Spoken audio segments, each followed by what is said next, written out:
ልቤ በርዳው የሰው አትይ። ሰላም ጤና ይስጥልኝ። በመላው ዓለም ለምትገኙ የሌላ ግሮስ የፍቅር ጀማዓዎች እንዴት ናችሁ? ደህና ናችሁ ወይ?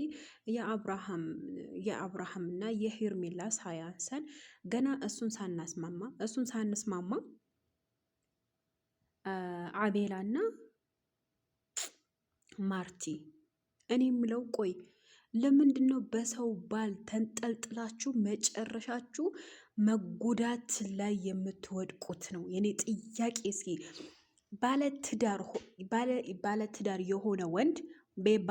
የሆነ ወንድ አፍቅራችሁ ወዳችሁ መጨረሻ የምትጎዱት እናንተ ናችሁ። ፍቅረኛ ያለው ወንድ ማን አፍቅራላችሁ? እኔ እውነቴን ነው የምላችሁ። አሁን አቤልና ማርቲ ተስማምተው አበባ ተሰጣተው እወድሻለሁ ተባብለው ነበረ ከዚህ በፊት ማለት ነው። በነገራችን ላይ የሰው ነው። የሰው ነገር ሰው ነው። በቃ አለቀ። የሰው ነገር የሰው ነው። አትንኩ የሰው ነገር። አሁን ማርቲ የሰው ባል ወስዳችሁ መጨረሻችሁ የመጎዳችሁ ባህሪ ነው ያስጠላኝ ማለት ነው። ወላሂ በጣም ነው ያሳዘነትኝ ኔራ ማርቲ ማለት ነው። ምክንያቱም መጀመሪያ ከሄርሜላና ከአብረሽ ነገር ሳንወጣ እንደገና ማርቲ ለካ አቤላ ፍቅረኛ አለው። እኔ አላቅም ይሄ ነገር ፍቅረኛ እንዳለው ማውቀው ነገር የለም። እና ትላንትና ነው በለቀቀው ቪዲዮ ያወቅኩትም ማለት ነው። እና አንዳንድ ጊዜ የሰው ነገር የሰው ነው የሚባለው እውነት ነው። እና የሰው ነገር ሰው ካለው አትጠጉት። ምክንያቱም ጥሏችሁ ነገ ወደ ሌላ ሴት ስለሚሄድ ማለት ነው። ስለዛ የሰው ባል የሰው ነው። የሰው ፍቅረኛ የሰው ፍቅረኛ ነው። ኦልሬዲ የራሳችሁ ፍቅረኛ መርጣችሁ ቆንጆ ናችሁ፣ በራሳችሁ ትተማመናናችሁ በራሳችሁ። በነገራችን ላይ በዚህ ምድር ላይ ሞትና ትዳር አይቀርም የሚባለው እውነት ነው። እና የሰው ባልን ጥቃችሁ አይደለም፣ የሰው ባል ወዳችሁ አይደለም፣ የሰው ፍቅረኛ ወዳችሁ አይደለም። እኔ ወላሂ ማርቲና አቤል በጣም ደስ የሚሉ ልጆች ናቸው።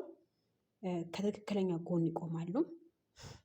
አሁን ልጁ በራ የኔ በቃ ትላንትና የተደረገው ቪዲዮ በአቤላ ቤት ተለቋል፣ አይታቸዋል። ያ ነገር አይታ ማርቲ ቀጥታ ወደ ቡታጅራ ሄደ ነበረ። ቡታጅራ ላይ ደግሞ ከልጅቷ ጋር ነው የመጣው አቤላ ማለት ነው። ይሄ ደግሞ በጣም አሳፋሪና አስጠሊታ የሆነ ነገር ነው ማለት ነው። ምክንያቱም ማርቲ ምንም ቢሆን አብላችሁ ጠጣችሁ፣ አብራችሁ በልታችሁ ያን አበባ ተቀብላ ምናምን ብዙ ነገር ተደራገጋችኋል ነው።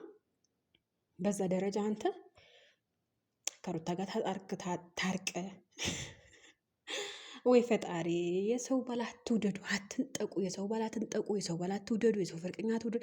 ማንኛውም ላይ ስትገቡበት ከምሬ ነው ምላችሁ ውዶች፣ ወላሂ ነው ምላችሁ። ማንኛውም ላይ ስትጠቁ፣ ማንኛውም ላይ ስትገቡ መጀመሪያ ከጀርባ ያለው ነገር ማጣራት እንዳትረሱ። ምክንያቱም ዞሮ እናንተ ነው የሚጎዳው።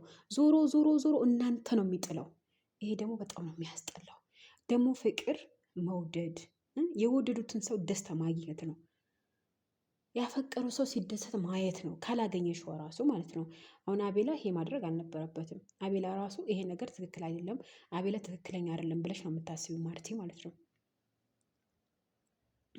አሁን እዩ የምትባለዋ ፍቅረኛ እውነት በቃ አለቀ። ኦልሬዲ ተጠናቀቀ፣ ተከናወነ ተከናወነ አለ የሆነ ልጅ እኮ ነው።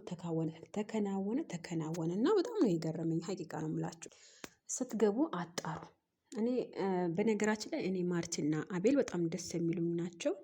እንዳውም ከብሩኬ ከአብረሽ እና ከሄርሜላ በቃ በፍቅር ግንኙነታቸው በጣም ደስ የሚሉ ሰው የሚያከብሩ የሚከባበሩ ነበርና አሁንም ደግሞ ምን ተፈጠረ? በዚህ አይነት ሁኔታ ተፈጠረ ማለት ነው። ስለዚህ ይሄ ምንድን ነው? የራሳችሁ ጥፋት ነው። መጀመሪያ የሰውን ነገር የሰው ነው፣ ካካ ነው፣ በቃ የሰው ካካ ነው። አትንኩ።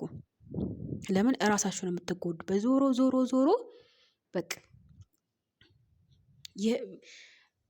በህይወታችሁ ላይ ደስተኛ አትሆኑ። ለምን? የመጀመሪያው ስላለች። ያ የመጀመሪያው ለምን ተዋት፣ በምን ምክንያት ተዋት የሚለውን ነገር እራሳችሁ ከኋላ ከጀርባችሁ ያለው ነገር ነገ እናንተ ዞሮ ነገ እናንተ ነው የሚጎዳው እንጂ ማንንም አይጎዳም።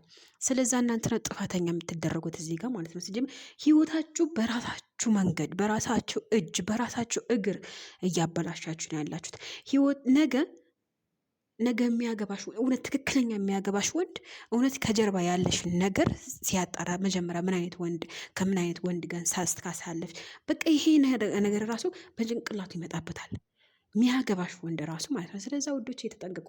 እኔ ለእነ አብርሃም ወይም እሱ ስለ እነሱ አይደለም የማወራው፣ ስለ እናንተ፣ ስለ ተከታታዮች፣ ስለ ውድ እህቶች፣ ስለ ስደት እህቶች። ብዙ እህቶች አሉ፣ ብዙ ታሪክ አለኝ። ኢንሻላህ ግን ነገ አጫውታችኋለሁ፣ ጠብቁኝ ማለት ነው። በወንድሟ በአባቷ በእናቷ በእህቷ የተገዳች ማለት ነው። ስለዛ አጫውተኝ የምትሉኝ ከሆነ በተለይ ለአረብ ሀገር ያላችሁ ሴቶች የመዳም ቅመሞች ይጠቅማቸዋል እናንተ። ይሄ ቪዲዮ ላይክ፣ ሼር፣ ሰብስክራይብ አድርጉ። በሌላ ቪዲዮ እከሰታለሁ። መልካም ቆይታ